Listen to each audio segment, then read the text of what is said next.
नमस्कार मित्रांनो, आज आपण बघूया आपला ट्रेड कसा झाला. ओके. मार्केट आज कालच्या टॅरिफच्या न्यूजमुळे आज गॅप अप ओपन झालं आणि थोडंसं पडलं लगेच.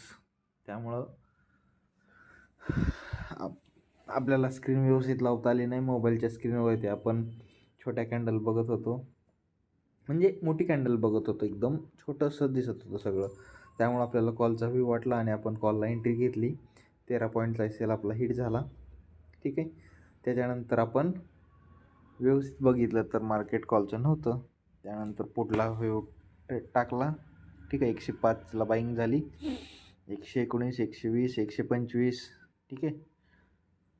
125, 26, 27पर्यंत गेलं तर आपला ट्रेलिंग एसेल 119ला आणला आणि तो हिट झाला. ठीक आहे. त्यामुळं आज आपला डे कॉस्ट टू कॉस्ट झालेला आहे. ना प्रॉफिट ना लॉस. ब्रोकरेज पदरनं गेलेलं आहे आपलं.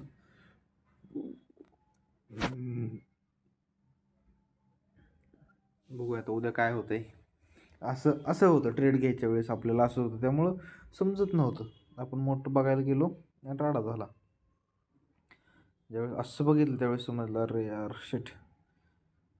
पण असं मानवत नाही ना की एवढी रेड कॅन्डल मोठी कशी बघायची काय. ठीक आहे. त्यासाठी प्रॉपर सेटअप पाहिजे. इथं आपण कुठेतरी कॉल टाकला होता, इथंच टाकला होता कॉल, इथं, आणि एस हिट झाला. त्यानंतर इथं पुट टाकला आणि यामध्ये पैसे काढले. ठीक आहे. नाही, पुट इथं कुठेतरी टाकला होता, कॉल कुठं टाकला होता टायमिंगनुसार. ठीक आहे. आजच्या डेसाठी हे सफिशियंट आहे.